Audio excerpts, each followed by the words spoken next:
Welcome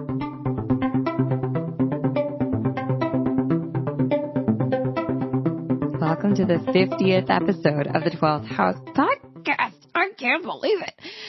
So happy that you're here. Thank you for tuning in, and thanks for subscribing to the 12th House. I'm Michelle, the head witch in charge at Holisticism. We started this podcast in October of 2020 as a way to sort of pull the curtain back on the areas of wellness and well-being and mysticism and magic and intuitive business that we felt like didn't get talked about enough and didn't get a light shined on them. Like those kind of awkward conversations that don't often happen in real life, that happen like behind closed doors or in boardrooms or over drinks or whatever.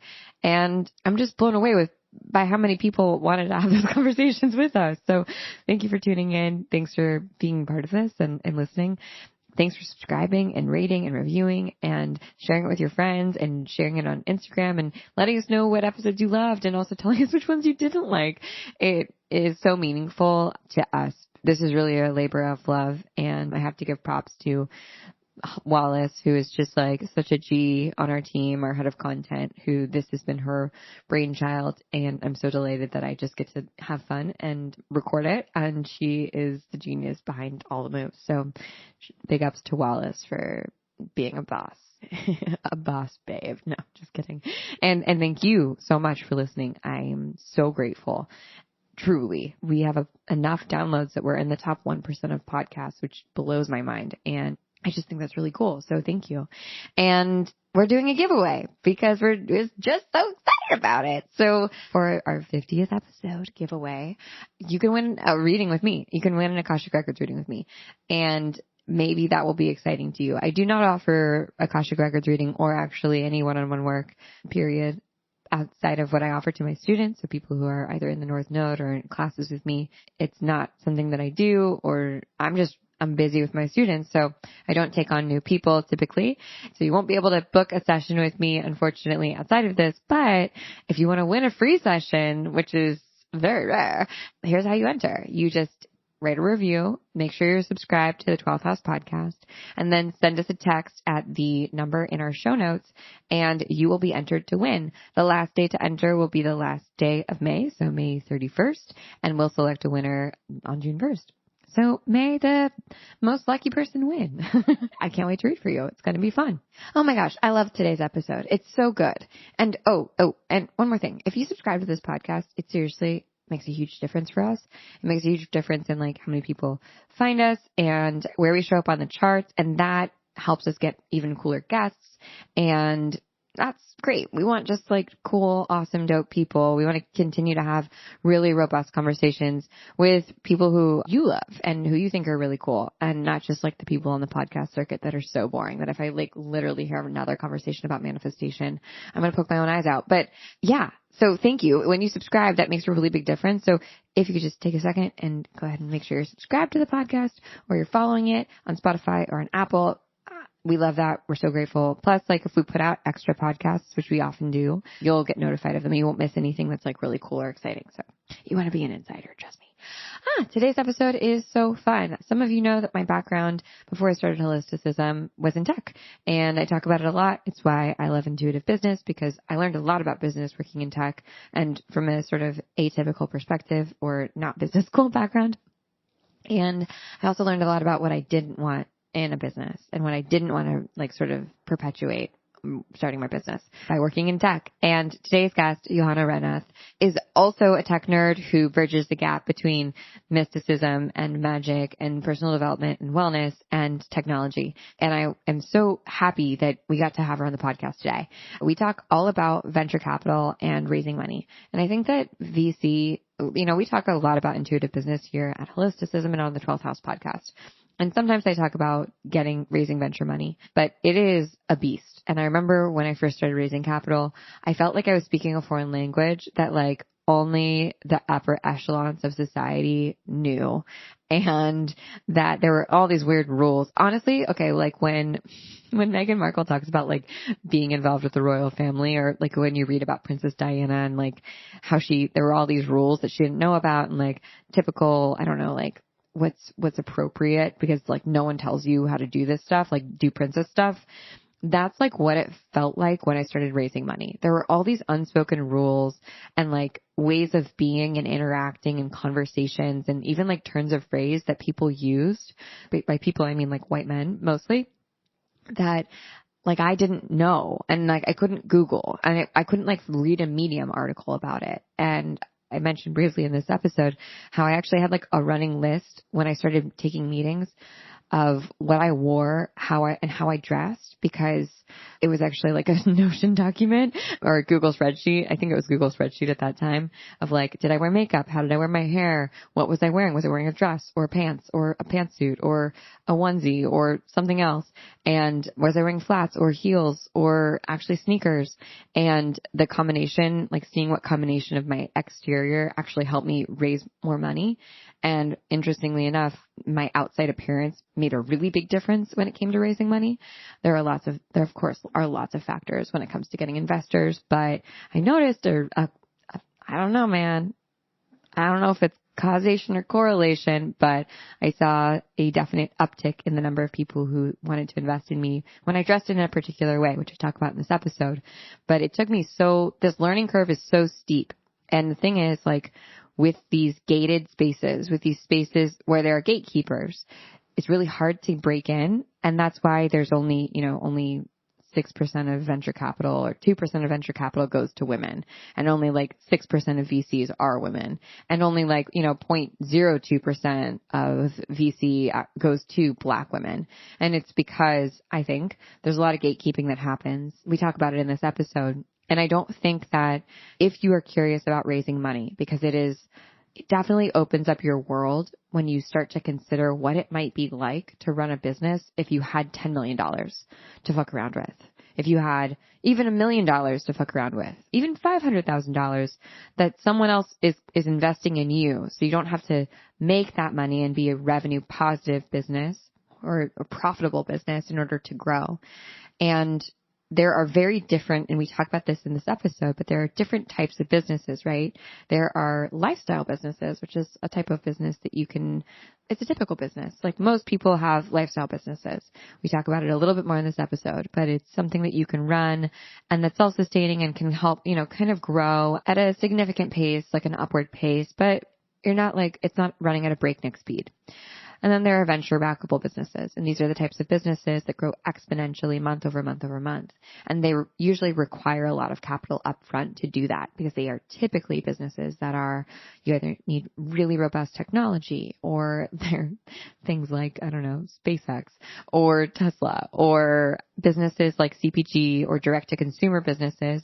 So consumer product goods, services, businesses, I should say, that require a lot of capital in order to make a ton of product and like blast it into the market with a ton of marketing. Allbirds is a good example, or Glossier is a good example. And these types of venture backable businesses are really interesting, and not everyone has to run them. But I think it's a really cool thought exercise to just explore, what would it be like if I take this business that I'm working on right now and I made it a venture backable business? What would need to change? What would need to evolve? How would I look at this problem that I'm trying to solve differently? I know that that's what happened to me when I started Holisticism. I started it as a business that I was bootstrapping myself. That was just like me on my off hours, from 4 to 9 in the morning. And then someone gave me the idea that I should make this a tech product and I should raise money. And then I did, and I really explored that for about a year and decided that actually really did not feel good in my body, was not the direction I wanted to go in. And so then sort of took a U-turn back to a lifestyle business. And now we have this beautiful lifestyle business that we're able to support lots of people with. And and I think that's really cool.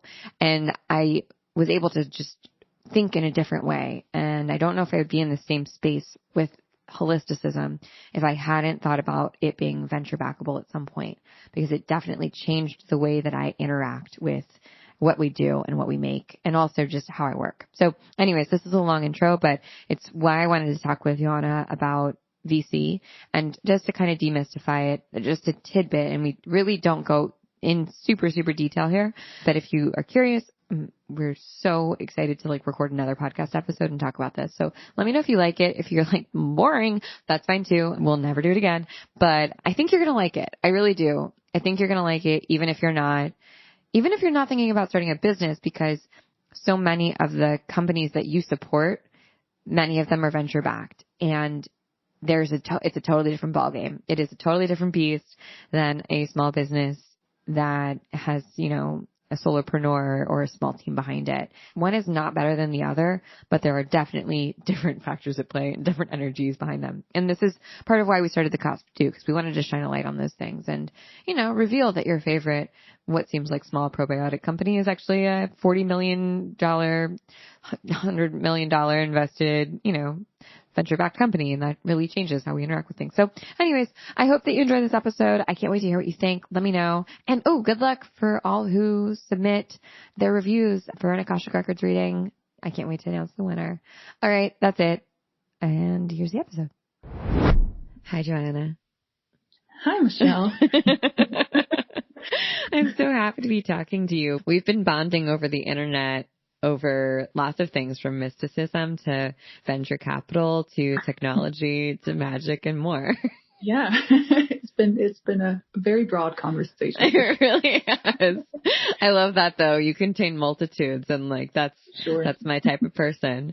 So you and I have been talking for a while about VC because we both have our very unique experiences with venture capital, and at Holisticism and on the 12th house, our goal is to pull the curtain back on the things that often go unseen and that really feel gatekept, right? And I think so much of the wellness and well-being space, it has gatekeepers. And so I would argue, so does a lot of mysticism and magic. And another huge area that there's a lot of gatekeeping that happens is when it comes to finances and capitalization, especially for people who are looking to raise money for their businesses. And I remember when I first started Holisticism, I had worked for tech companies before, but when I first started my company, I was like, how the fuck do people have money to start companies? Now I get why people raise money, because it's so expensive, and how do you even get started? And I've learned so much in the last few years, and I'm still learning all the time. But what was your entry into the venture capital space? Right. So I was a founder before too. At some point, I got really interested in venture capital because I realized when you look to startup media and when you look to sort of the conversation that happens around startups, there's always this thing that was really, I just didn't quite understand. It was like, oh, so-and-so has raised so much money and their valuation now is $1 billion, their unicorn. I was like, this is interesting, right? How does one become a unicorn? And there was, at the time I thought, what, that's actually kind of interesting job. You look for the companies of the future and you give them money. What? That's a thing. Oh yeah. It's like a dream job. Yeah. Right. It sounds from the outside, it sounds like a really cool job. And so I applied to be a part of a venture capital diversity program. And, as weird as it sounds that as a white woman, you're still a very diverse candidate for venture capital. It has quite the monoculture, I would say. Mm-hmm. So we don't really see a lot of people who are not, white upper class males in this job. And I got in and I learned how to do VC from VCs over the course of a year, which was a wild experience. I'm shaking my head because I bet that was insane. I mean, it's like you totally Trojan horsed it. You learn from the inside. A little. And I mean, to give some context here on my background too. So I went to school for, a lot of things because I'm a very curious person, but I went to school for political science and for anthropology for a while, and I have a certificate in photography, and I wanted to be a photojournalist for quite a while, and then I was in the art world for a little bit. So for me, my pivot into entrepreneurship was, there's some family history with that, but it was definitely not up my alley, and I got my MBA quite a while after that. So I was like, oh, let's see how this works. It's quite wide-eyed and just, I think it was actually a bit of an anthropological pursuit to just sort of see what that world is like. I was going to ask, why did you want to get into business after being an artist and sort of being in it sounds like being in the business of helping people? What made business attractive to you?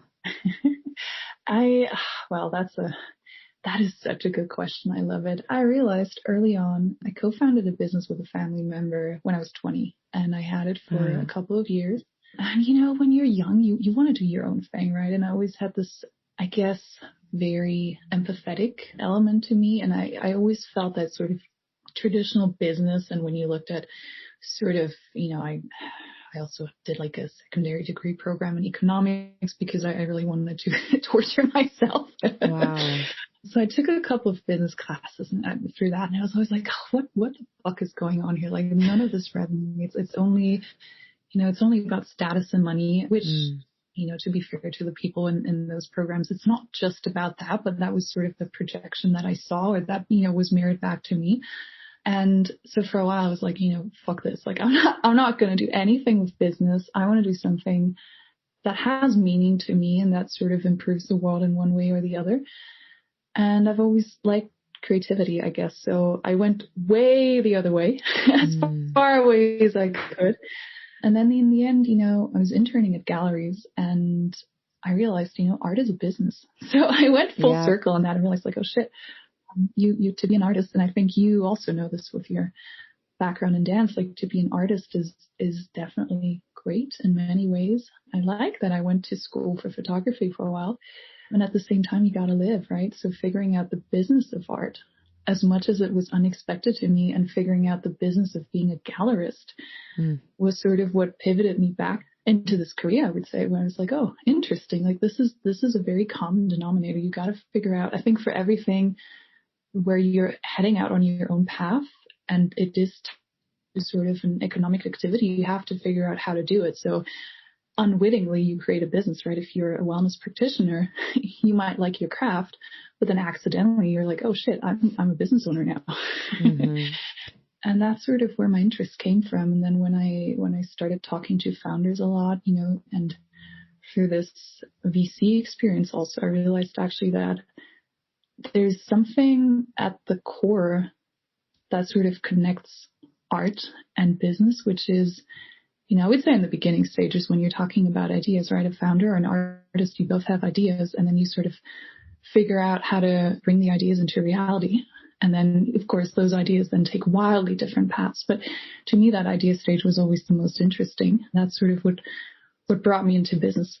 Thank you for sharing all that. I think that you're spot on. Like, innovators and visionaries exist across platforms and mediums. And I think anyone who is creating something new or sees a new potential world, right? Whether it's the world through this lens of art, or the world through the lens of a new product or a service or a company or business that could change the way that we do what we do. It's the same sort of thread. Also, like that rebel archetype, I find so often and so consistently in the art world, and I would say, like, not just the world of business, but the micro world of technologists and like startup founders. It's so funny. When you were saying that, I had this repressed memory come up out of my brain of when I was touring colleges, when I was about to go to school. And I went to art school. I went to school for dance. And I remember walking into one school I was visiting, into the business school. And I was like, oh my God, it's so boring in here. Like, I want to fall asleep just being in this room. Like, everyone was wearing suits, just like a bunch of 19-year-olds in suits. And you're like, why are you wearing a suit to class? It's so weird. I've seen that too. And now I'm like, oh my God, I'm obsessed with it. I love learning about business. And I think it's so interesting. But if you told me when I was 17 that this is what I'd be doing, I'd be like, oh my God, poor future me. She's really lost her soul. But they really are. You're right. Like, artists and creatives, you have to have some sort of business acumen in order to make that impact on the world that you're here to make. You need to, some people call it hustle. Others would call it, like, I don't know, I guess like social skills. If you're able to ask people for money or ask people to patronize you. But either way, that's business. I don't think people always connect those two things.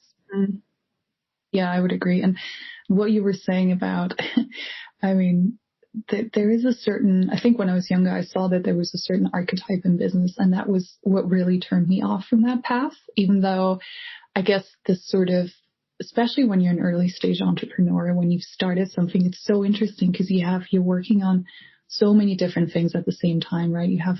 You're managing people, you're building your product, then you're doing marketing, you're doing sales. Like you have to have and I think having that broad skill set is I don't think there's a person who has it all. You can definitely train yourself to build your skills in certain areas. But in the beginning, it's a wild ride, right? Because you're covering so much. And then as the business grows, you're sort of you're starting to outsource or hand over the reins in some of these departments. But it's really interesting. And at the same time, because there's this sort of story that we see that's being told around business, it's such a turnoff for people who don't identify with that. Like I had I was in the VC fellowship with, she always said, it's like, oh, I never wanted to go into business because all of those people are so boring and gray. And yeah, I feel that. I feel that very much. And I try to do it a bit differently, especially, as a coach working with founders, to also give them permission or help them give themselves permission to be themselves, actually, right? I mean, I can share this one like little anecdote. It was Easter this past weekend, and here in Germany where I am, it's a bit of a thing. Like you get, the Easter bunny brings you stuff. And in the town I'm in, there's a vintage store owner, and we go back all the way. And it just happened to be that he had a Playmobil castle. I know, I see your eyes. Wow. Yeah, and it just so happened that on my way home from the market on Saturday, he was like, well, this is sitting around. Do you want it? And obviously, I mean, I was fucking thrilled. It's 3 stories. It's pink. It has like, with plants on it and a peacock throne, right? Of course you want it. But my point with this is, I think you can do both, right? You can have this sort of childlike enthusiasm for life, or you can do these things that are a bit like counterintuitive, like, right, whenever would a founder tell a story about doing that or just getting enthused about it? But we can be both things. We can be really good at what we do at work, and we can still have that sort of, maybe a bit weird, creative, wild streak to us. And it shouldn't just be this, I don't know. I'm really not in favor of like this image of, you've got to do business a certain way. And then if you don't, sucks to be you. Yeah. And I think on that note, the VC world is so used to pattern matching is something you hear so often, right? I don't remember what the stat is. I know when I was fundraising, I'm pretty sure the stat was that 6% of venture capital went to female founders, and like 0.08% or 0.8% went to Black female founders. And the rest went to white men. It's like billions of dollars going to white men, and a marginal amount going to anyone else who doesn't fall under that category. And I remember when I was fundraising, reading so many articles and books and talking to so many white men who were like, yeah, just be yourself. Just be yourself, just like walk in there and be casual. And I was like, no, because being myself is completely different than who you are. And the term pattern matching in Silicon Valley and for investors typically means, well, who are the people who have done really, really well in this space? Who are the Mark Zuckerbergs? All right. What do they look like? What do they sound like? What do they act like? How do they dress? Okay. Look for people like that, because they probably will lead you to an outcome that's similar to, I don't know, those past outcomes. So there's this archetype or trope of the male startup founder who's, I would say, like, not the most socially adept person. 23. Yeah, exactly. Exactly. Wearing some like Patagonia or like a gray t-shirt and jeans, who's like obsessed with coding, right? Who's like technical. And sort of wonderkind, who wants to have a startup office that has air hockey tables and beer on tap. And if you don't fit that pattern, it's almost as if you like, it's not that you're breaking the mold. It's just that it doesn't compute almost with a lot of venture capitalists. So I'm so curious. It's clear that the VC that you worked with, like they're different, period, from most VCs, because they were looking for people like you to be in their fellowship. Yeah, in some way, but we can also, I'm not sure how well the pod's audience is like in tune with what VC is and why the fuck they should even care. Yeah, let's talk about lifestyle the, versus venture capital. Yeah, exactly. When I started doing this fellowship, I was like, this is all interesting. But when they first started explaining sort of the model behind it and the financial model, I was like, oh, this is very interesting, right? And it's something that, it's out there on the internet. You can Google it, but then especially I think when you're someone who's not business or like hardcore finance inclined, you're not going to spend your free time Googling like, what is venture capital and how does it work? So let's save the audience some time Googling. Yes. So maybe we'll start with venture capital. So anyone who starts a business needs to find capitalization or some sort of investment for their business. And there's lots of different ways to do that. There's not just one way. A lot of founders of small businesses bootstrap their business, meaning that they fund it themselves. That's how I started Holisticism. I was a consultant, and I would take my money from consulting and I would put it into the Holisticism bank account. I'd take $700 a month for me, and then everything else would go to Holisticism. And that's what traditional sort of bootstrapping is until you get into a place of profitability. And when your business is profitable, your business is supporting itself. And that's a really healthy place to be at. The next way you could fund your business would be through like a bank loan, right? Or a loan from a family member, sort of like traditional financing. And those work really well these options work well for lifestyle businesses or businesses that don't want to make exorbitant and exponential growth leaps in the first, 1 to maybe 5 years, I guess, of the business. Yeah. And there are some businesses that need a lot of capitalization up front, a lot of financing, a lot of money up front in order to do what they're here to do. And so those are businesses like, what would you say, Johanna, like tech businesses? Tech businesses, especially when you think about, let's say you want to program a platform and you need a developer to do it, or you need a team of developers to do it, just because it's not something that can be done easily. Or, there are technologies like, I would say typically sort of the biotech industry, where it's very intensive in terms of R&D, research and development, where you need capital up front, because it's not something like, how would you bootstrap cancer curing technology? Like that's pretty much not an option. Right. So you couldn't do that. So either you develop that in-house or sort of in a joint venture with an established corporation. And if you want to go the startup route with that, you would need capital for that. Or if you want to build flying taxis, you need capital for that. That also exists, by the way. It's not.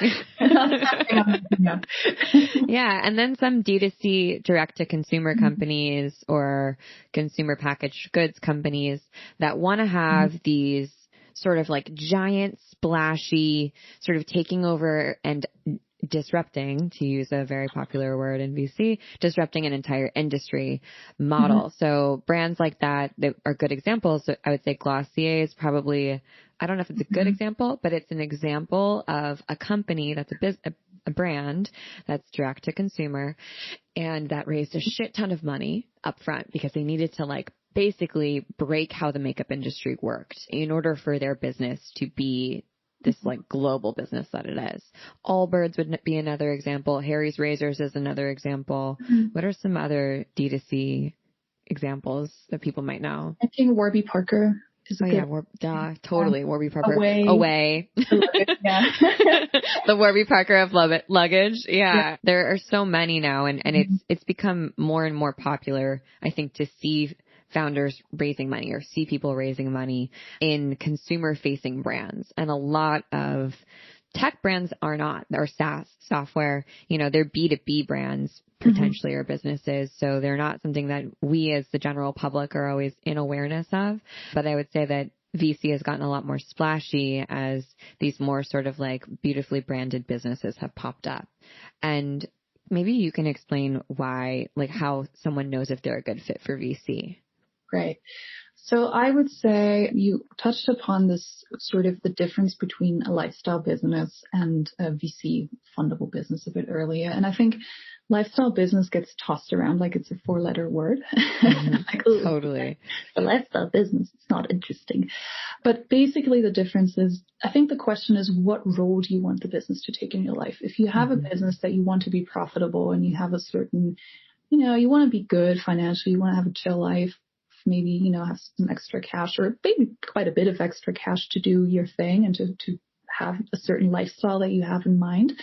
That's what's called a lifestyle business. Could have, employees or could have a pretty big team. It doesn't matter, but still the idea is that it sort of satisfies a certain lifestyle need. And then a VC business is really different because it's like, as you were saying earlier, it comes with the idea of really having an impact and taking over a certain market. And this idea of disruption, for instance, right now in Europe, we're seeing the disruption of the grocery getting experience where grocery delivery startups are everywhere, also because of the pandemic and people are we're still sitting at home. So, all the sort of brands that cater to that or business models that cater to that are really sort of on the up and up.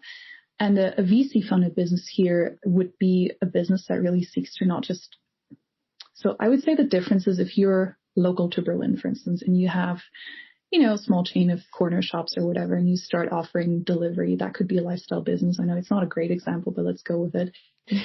And then you have VC money and you're like, oh, we're going to take over Europe with our service and it's going to be everywhere. Take 25% of the grocery market share. That's the difference in attitude between sort of a lifestyle business and a VC business. And so basically, if you want to go and get funding, you need to be aware that when you get VC funding, that growing, like having a big vision is your job.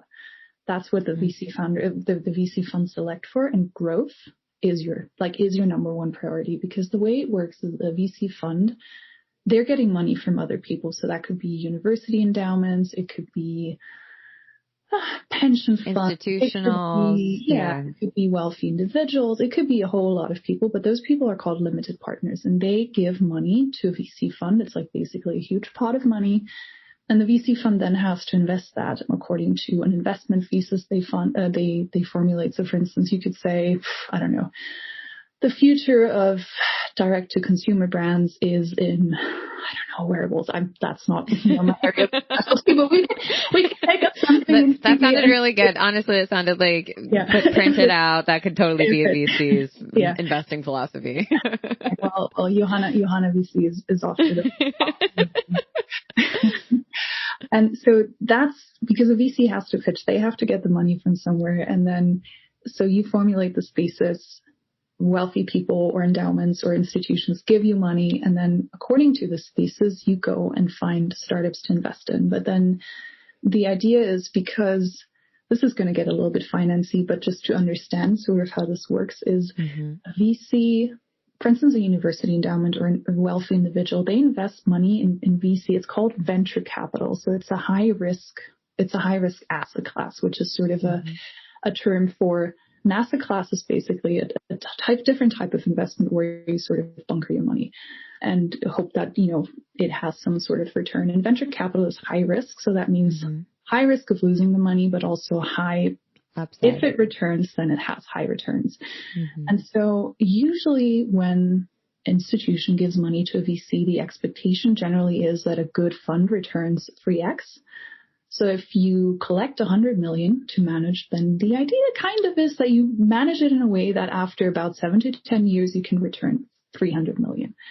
Now, when you look to sort of the dumpster fire that some startups are and how quickly they fail, up to 90% of startups fail in their first year, you can sort of see how tricky and how wonky the math gets at some point. Because when you have 100 million and you invest in 10 startups and 9 fail, you're left with 10 million of your initial pot. And those 10 million have to now return not just the 100, but your investors, your LPs want to see money. So you're going to have to figure out how this one investment can make 200 or 300 million. And when you really think about what that means for the startup, is the startup, they have to hustle. Like they have to hustle hard so that that's happening basically. So why I'm telling this like a long-winded story about like how finance works, I guess, is because the reality of having a VC funded business is really closely tied to that. You get money, and the idea is that you receive, or you get to a certain valuation, or you get to, the only way basically you can make money off of that investment is when either you sell to a bigger company, or you go and have an IPO like Bumble just did, for example. Right. I'm glad you said that, because I want to just put a pin in that really quickly, because that I think is also really important for people to understand is if you have a lifestyle business, your business can continue and be profitable for 25 to 30 years, right? Or beyond you, right? For 100 years, if you really wanted it. The outcome for someone who owns a lifestyle business, and usually you also retain a large percentage of your owner's pot, right? Because you run that business, you own 100% of it typically, unless you give some of it to your employees or to other outside investors or to co-founders. But you are making money because your business is profitable. And that's how you get your salary. It's how you get paid. Or you could also potentially maybe get acquired by another business. You could sell to somebody else. There are some other ways for you to get out of the business if you want to and potentially get a payday. But typically the way that you get paid in a lifestyle business is your business is profitable. The way that you get paid typically with a VC sort of backed and funded business is through either an acquisition or an IPO, because that is when you start making, and typically, I mean, you would know better than I, but there are so many companies that are not profitable that are technically unicorns because they have a valuation of over $1 billion. But the reason that they're valued at over $1 billion is because people have invested hundreds of millions of dollars into them. So it's kind of like their potential really is that they could earn billions of dollars, but they are not. Like, in fact, many of them are not even cash flow positive, meaning that they're not pulling in enough revenue to make a profit. And so the way they're able to run their businesses is that they keep getting financing rounds and raising more and more money from investors. And then eventually they either get acquired or they do become profitable and they IPO. Did I fuck that up too much? No, you explained it perfectly. And I'm so glad you brought this up, because it's when we look at business, I think the practical implications of that is when you look to a, lifestyle business, cell-phone business, whatever, it's a long view, right? You own, let's say, you started, maybe at some point, you take a little money from someone, I don't know, like 5% or something, because you wanted to buy a bigger machine or whatever. Yeah. But you can do that, and you can still sort of contain control over your business, because, the number of shares of the company you have also impact your voting rights when you take on more and more people through raising capital. But the other thing is also, and your voting rights are things that like people can, we know this stuff so well because we're fluent in it, but I want to make sure that people who are listening understand. So like voting rights are things like if you have you will have a board. That's what happens when you get investors, and they're able to make decisions about your business. Even though you're the founder and the CEO, your board can either support you or not support you and make decisions about how the business runs. So a good example would be WeWork had a board, right? They had a founder, Adam Newman, and CEO. Didn't go super well for him. And the board, because he was basically like a maniac, they decided to oust him from the business. So even though that was his business that he owned and he retains ownership over, he cannot work there anymore because of the board. So when you give away parts of your company, which is what you're doing in exchange for venture capital, you're giving away shares, you're giving away board seats, you're also giving away ownership and control. Exactly. Yeah. And I think this is something, we're digressing for a second here, but I think it's really important to understand, because a lot of people start businesses because they can't stand being told what to do, or they want to do their own thing, going back to the sort of rebel archetype that we were talking raising my hand here. Like that is 100% me. Like please don't not even please, just don't fucking tell me what to do. Like that's it. And then all of a sudden you raise VC money and you're like, oh cool, now I can build my dream and it's going to be awesome. But oh well, you now have a board and you have board meetings and you have, when someone has a 10% or even a 20, when you have 25% of your capital or your because the ownership goes sort of in the valuation rounds, and a VC buys, quote unquote. I mean, this is different financing instruments, but just for simplicity of a VC gives, I don't know, $1 million for 10%, and then a company's worth 10 million. That's how it works. And the more founding rounds you do, the smaller your stake gets as a founder. And all of a sudden you find yourself in the situation where, you don't control 50% of your company anymore. And then at some point, maybe you have 25% or 10%. And then, all of a sudden you don't have just one boss. You have a whole lot of bosses who are now discussing with you what you want to do in your company that you built with your team, right? And that is, I think, something to especially people like you and I would say, and maybe probably many people listening who want to do their own thing and who want to do it on their own terms and maybe on their own values. This is really challenging because there's not a good way out of it. And of course, the investors have an interest in keeping you on, in the company, and it doesn't always have to be like mayhem and fighting and everything, but it's the interest shift, right? You're not the sole person in control of what's going on. And even if you're a lifestyle business owner, you still have a team to coordinate with. It's not like you get to be a dictator in the company. You shouldn't be. Right. Because I think we're way beyond that now. Yeah, at least that's my vision for it. Me too. But at least there's this sort of dynamic between you and the team, and maybe if there's a co-founder. But when you have VCs or investors, you have a whole other layer of bosses and people you're responsible to who want to know, where the fuck the growth rates are and like why things aren't going the way they need to go to have a successful IPO. And the big thing about this whole business around IPOs and VC in general, it's the time frame for a VC funded business is sort of 7 to 10 years. Like you need to get to an IPO or a sale between 7 and 10 years. So you already see sort of that it's high growth. There's actually a book about this called Blitz Scaling. That's sort of, I know. It's by Reid Hoffman. You should read it if you're curious about this stuff. But if you want to understand, I guess, how this works and why the world is the way it is, and why, Airbnb is a blitzscaled company, for instance, why things are the way they are. It's a good book to read, but it's also highly frustrating. Right. It's very dysregulating, I will say that. Yeah, I would agree. And the idea really is to have, when you have an idea and once you have product market fit, so you see, people are responding to this, booking holiday apartments online and rooms is a good idea. Then you pour money into this thing and make it grow as fast as you can. And as Michelle said, well, I don't really need to talk to you about first person, right? But I feel like there's the audience sitting there. But as you said, I guess the arbiter of quality of the company or whether it's a good company is not whether is this thing profitable or do we have cash flow. It's really just like, is it growing? And I find, considering sort of where we are societally, where we are in terms of the climate, those are I don't think it's a bad model for everyone. Certain companies require upfront investment, but I would be very discerning about whether I would want that or not, because your business takes a different role in your life when you do that, right? You can't just go home at 6 and be like, oh, I'm done for the day. Nah, I've heard from VCs that I was in the room with that they go and check. Some VCs actually go and check, or they were, I know.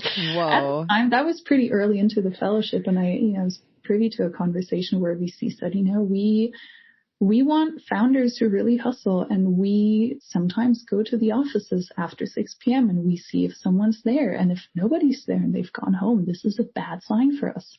Whoa. Yeah, I know. And so that doesn't mean that all VCs are like that, but just to really clarify the expectations here. So if you take VC, then you need to be aware that is the expectation. And getting out of VC is very tricky. Like once you're on that path, I would argue it's nearly impossible unless you are, because how would you get out of it? The only ways I've seen are when people basically throw their hands up and have a sort of mea culpa and are like, we're not going to be able to match these growth numbers. Yeah. And that's a wash for the VC. They've basically given someone millions of dollars, and you don't have to pay the money back. Like, No, I think that's something that we didn't cover. You don't have to pay the money back, like when someone invests in the business, because they're not investing in you. It's not an LLC, or it's not a sole proprietorship. It's a corporation. So the corporation just sort of folds or gets acquired or acqui-hired or something like that. And the VC takes it at a loss and they write it off and whatever. They know, like Johanna said, the likelihood of success is very low, but also the upside is super high because the likelihood of success is so low. So that's expected to have some failures, but yeah, you can't really, unless you have a lot of money to buy back your shares of the business that you've already sold off to people in exchange for investment. It's really hard to get out of venture capital funding for your business. Yeah, exactly. And there are, now slowly, and some VCs, are different than others, but in general, well, there now are a couple of models that are a bit different, right? That support bootstrapping founders, or, there's also the strategy when your company's been going well for a little while and you're like, you know what, this is going really well. We know what works. We want, instead of a bank loan, we just sell, 10% for X money. We're going to use that to grow, from the States to the European market or something, right? When you do it in a very calculated way, I think it's a good thing. But where I, as a former founder and former VC fellow, now turned exec coach, where I get very hesitant or get, sort of this uncomfortable knot in my stomach is when I see all these reports of like, oh, so-and-so has raised this much money and, oh, another round for, XYZ company, because it presents it like that's the only way to do it. And I see a lot of founders fall into this, I don't want to call it a trap, but maybe it's very tempting to say, oh, you know what, I need the money, and I get that, right?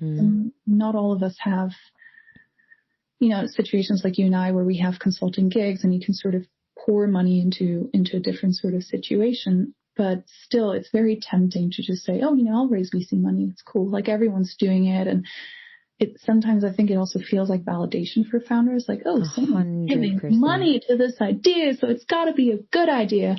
And I would say those are not good reasons to do it. If that comes up, I would really if you're doing it for external validation, I would say definitely look elsewhere, maybe. Also, like, I think people underestimate, it is easy for some people to raise money. I knew men when I was raising my round. Not even talked about that yet. Yeah, I knew men who would send out a text to 5 people and they were able to raise $1.5 million in a week. Just with like, I've got this idea for this jelly bean that has caffeine in it. And their friend, because they, like that's a made up thing, but because they, I wouldn't be surprised. Like, honestly, yeah, seriously, that's my IP now. No one can take that. Yeah. Like, because they were men often, because they had connections and they'd probably proven themselves in the industry in some way, right? They'd either started another business or been operators before. They were able to raise money really quickly and without jumping through a lot of hoops. If you're a first time founder, if you've never sold a business, if you've never worked in tech, if you've never worked in venture, it's going to be a lot harder for you to raise money. Yeah. You're going to have to take hundreds of meetings. You're going to have to figure out how to get those meetings with people, which is certainly not easy. And you're going to have to show enough traction that people will want to invest in you. And it is completely a game. It is a game. There is a playbook. There's rules. It's like walking into some strange social interaction. Like whenever I see this stuff about Meghan Markle in like the Queen and all the weird things that they have to do that are like, this is tradition. She's like, what the fuck are you talking about? That's how I felt when I was raising money. It's like I had people who I was really privileged to know sit down and tell me, this is how you play this game. And I never would have played the game that way myself. I never would have known that's what I needed to do in order to raise money. And when I did raise the money and I had this come to Jesus moment where I was like crying in my kitchen with my partner and I was like, I don't want to run this business the way that all these people want me to run it.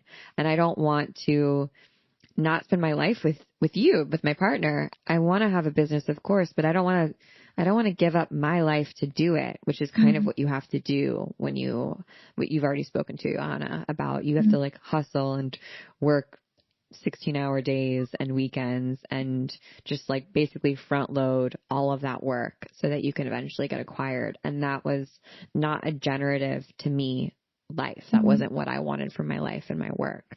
Yeah. Can I ask you something? How, or if you want to talk about it, how or when was the moment you realized it and how did you feel? That I didn't want to raise money? Yeah, that you didn't want it to be like that. I had lots of micro moments throughout it. I think like I have so many horror stories and unfortunately, I think that it always grossed me out, you know, and when I first started raising money, I wanted to raise an all female round. I only wanted women LPs and also only female investors on my balance sheet and on my cap table. And I told someone that and they were like, that's the stupidest thing I've ever heard. That's the dumbest thing I've ever heard. Why would you turn away good money from men? Like men aren't bad. It's like, it's kind of like the principle of the thing, you know, like it's so rare to have female investors. So to have all female investors on a cap table or women investors on a cap table is, I don't know if there's anyone out there who's done that because it's really challenging. And typically you take what you can get when you're raising money. So and that means a lot of the time that you're sacrificing because you might not align with the people who want to invest in you, but you, again, are trying to take what you can get. You don't have a lot of leverage, especially as a first-time founder. So that was like a big red flag that started off my journey. And then I remember I was doing a trip to New York where I met with like probably 10 people over 2 days. And I was like running around Manhattan taking meetings, and I sat down with an investor who just looked at my boobs the whole time and told me that, and I'm like, you know, I'm a humble B cup, so it wasn't even really that impressive. And he was like, well, you don't look like you're from San Francisco. And I was like, I'm not, I'm from LA actually. And the whole interaction was so degrading and demoralizing. And I just felt like, wow, this is not what I don't want to be in these rooms. I don't want to have to prove myself anymore. I'm sort of beyond that at this point in my life of like proving to people that they're wrong about me.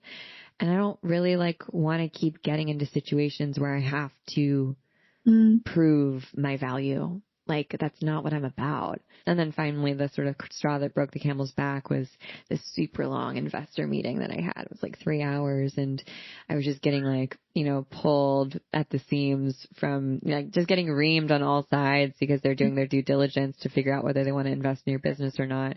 And everything that they asked about the trajectory of the business and what I wanted to do and who I'd get acquired by and how I wanted to like grow. I just felt so hollow explaining it. I didn't want any of that. That wasn't why I was getting into the work that I was doing. I wasn't doing it to get to exit. I was doing holisticism to help people.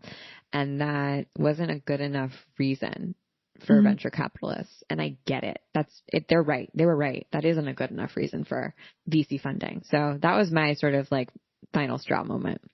Yeah. Thanks for sharing that. And yeah, unfortunately, it, in a way, I guess that the VC perspective would be that that's not good enough because they want to see, you know, to really understand the psyche of someone who gives money like that is they want to see someone with a gigantic vision. So unless you would have said something like, oh, I want to be, I think you were building software, right? Yeah.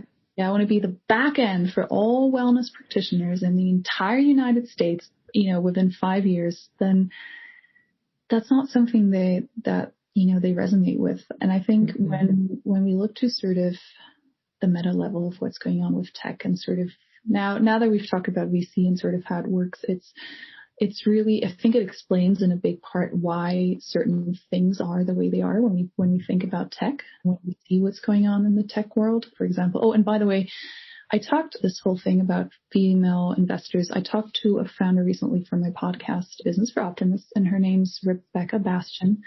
She, I think, managed to raise the majority, at least, of her first round from female angels and also female angels of color.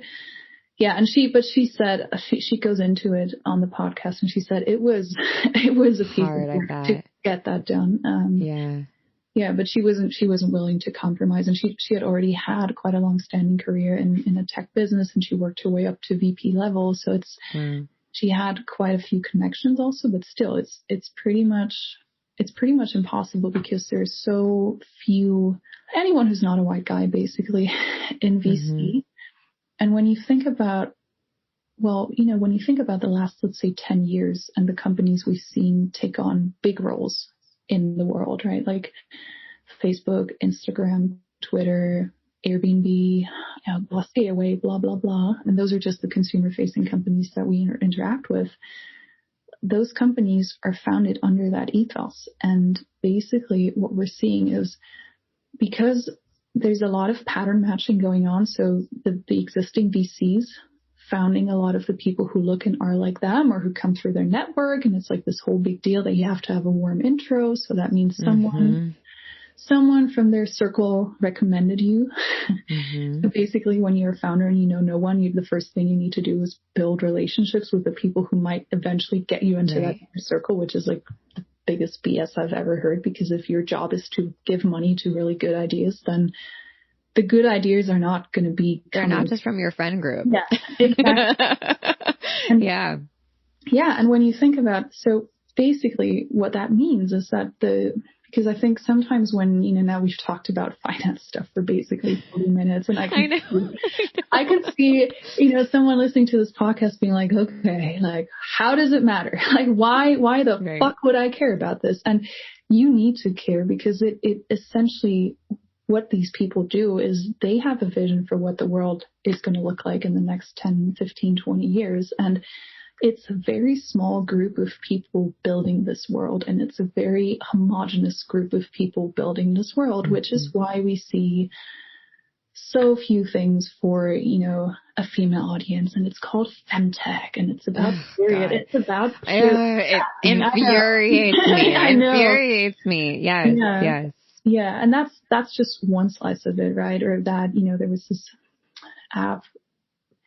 Imagine this, you build an app that tells people how to walk home or, how to have the quickest path from A to B, but it's built by guys. So it doesn't really take into account that maybe some areas of the town aren't so safe for women at night, right? It's just things like that where it starts.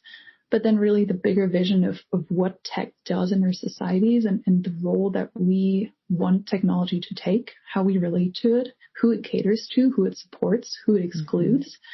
When you look at algorithms and racism, for instance, there's a great book about this called Algorithms of Oppression. Amazing book by Sophia Noble. It's awesome. It's very dense, but it's great.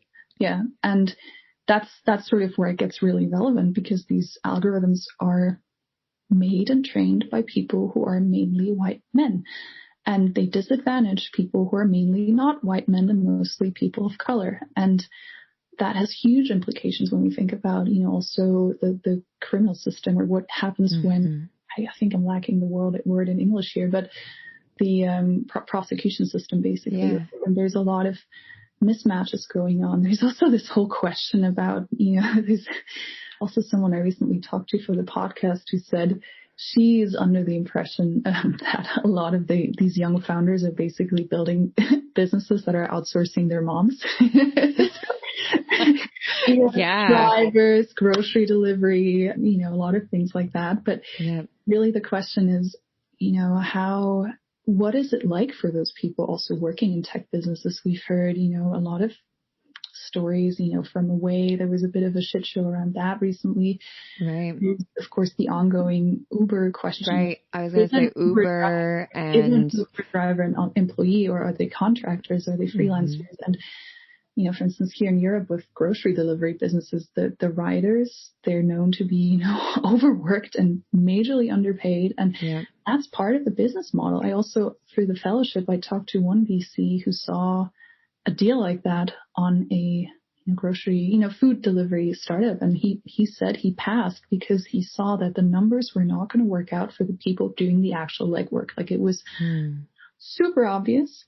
So then I kind of wonder, like, what about everyone else? Why are we, right? And this is where it gets political and where it gets really relevant to all of us is sort of, is that the future we want? Is that sort of how we want things to go? And where, because as consumers, I think there's also, I feel sometimes we feel a lot of overwhelm around making the right choice, right? If you want to be a good consumer, it's bordering on impossible to make, because you have so many choices to make every day. But really the question is, are those the businesses we want to support when it's pretty clear that the people who are doing the work aren't going to get a fair share of the pay? Of course you can tip, but there are people putting money into these businesses, and some of them have already IPO'd and they made billions of this literally. Yeah. And the people doing the work aren't seeing much of that. Like, I really don't think that's the future of it. And that's where this whole system that we talked about at the beginning of this podcast is actually really relevant, because that's what sort of drives,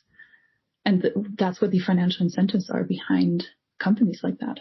But that's so, you summarize that so beautifully. And that is, and I think that we've been really blunt about VC, and we unfortunately are at nearing up the end of our time. But this isn't to say that like you shouldn't raise money if you have this type of business. And I think there are actually so many lifestyle businesses, quote unquote lifestyle businesses, that can be venture backable businesses. And a question that you can ask yourself, now that you know the difference and the distinction between the two, is, all right, if I have this business, this idea, what if I invested $100 million into it? What would I do? What would happen? How would I expand this? How would I grow it? How would I make it even cooler? And that typically is what a VC business is, right? Like, all right, if we had this amazing unlimited technology, if we had this incredible piece of equipment, if we had, hundreds of thousands of people across the world who are working on this problem together, and they were able to do that in the blink of an eye, how would we solve it? And I think we can learn from VC to begin thinking like that in our own realms, in the realms that venture capitalists, especially white, male, cis, hetero VCs, are not thinking of. And I think part of playing the game also is acknowledging that we have a lot of power, as people who are not maybe identifying as white, cis, hetero men. We have a lot of purchasing power. We have a lot of power in this space because we spend money. And if you can remember that and think about that and focus on who you're helping and see that that's how they see value in people, that will help you kind of like relate, I guess, to VCs and help them see your vision in a language that they potentially understand, which is a little gross, but also it's like we have to communicate with people with where they're at, even if we don't exactly like where they're at. Yeah, for sure. And I think there's, as a consumer, certainly you can always write to a company, right, and be like, hey, so what about this thing, right? And if more of us do it, that's one way to approach it. I think what really, I want to share one last anecdote from this sort of world of VC that I was in for a while was, in the beginning of the fellowship, there was somebody who was quite successful in their work in Europe talked, and they said something that was just sort of mind-blowing to me at the time, because they said, we created $2 billion. And I was like, what the fuck? Like, how do you create, right? Because when you think in the context of the conversations that, you sometimes have with service-based businesses or even small-scale businesses, you're like, oh, can I charge this much? Or like, am I being greedy if I, want that? Well, there are people who operate on a totally different level, and they talk about creating €2 billion or $2 billion. It doesn't, at that scale, I don't think it matters that much. And it is as if they conjured, also for your audience, as if they conjured that money sort of out of thin air, and that's how they deal with it, right? It's like, oh yeah, we're going to create money. And hearing that sort of changed my attitude to it a little bit, because when you get to the point that you can resource yourself as an entrepreneur, and you can invest in other people who maybe do business in a way where you feel it matches your values, or where where you can support a bootstrap business with a little bit of cash, right, to make their life a little bit easier, you can also create value in a way where it's maybe not conjuring, $2 billion out of thin air, but you can really sort of pass on the baton to people who are working alongside your values. And I think that's a beautiful thing. And that's something where, when you look at what's going on in this industry, there's a little bit of change happening, right? There's Join Republic in the US. Not giving investment advice here, but just if you want to research it, there are now ways to become a startup investor, as an individual, as a consumer. You can really get a bit more active in this and not just feel like, there are these people that are sort of working in this arcane world that we don't have access to. And that's like really sort of behind the curtain, as you were saying in the beginning. There are ways to do this as an individual with a small business, right? Once you feel like you're comfortable enough that you have a little bit of cash to spare. And it doesn't need to be $1 million, right? You can start doing this at a fairly... You can invest $5,000, $10,000, and that can be monumental for a lifestyle business and another lifestyle business. Exactly. And that's really cool. Yeah. Well, this was so wonderful. We might have to have you on for part 2 to answer questions, because I feel like people will want to ask. Yeah, that would be really fun. So send us your questions, crew, for Johanna, and we'll talk about VC and investment and we should talk about shared earnings agreements and some other things that people can use. Alternative pathways to investment. Yeah. But how can people find you? So people can find me not on Instagram. So the funny thing is also, if you want to send questions, I'm doing a PhD on Instagram, literally exploring the relationship of tech and society. So I'm not on Instagram or work. Dun, dun, dun. But you can find me on Twitter under my name, Johanna Renoth. Or you can actually, what I would love the most is if you subscribe to my newsletter, because I love my newsletter. That's my number one marketing tool. Yes. And just a tool to be in touch, because I like how it's a bit more personal, and it doesn't have to be, my thoughts don't have to be condensed in, 200 some characters. I like nuance. So yeah, and I can give you the link, Michelle, if you wanted to. Yeah, we'll put the links in the show notes. But this was so fun. Thank you so much, Johanna. Of course. Thanks for having me.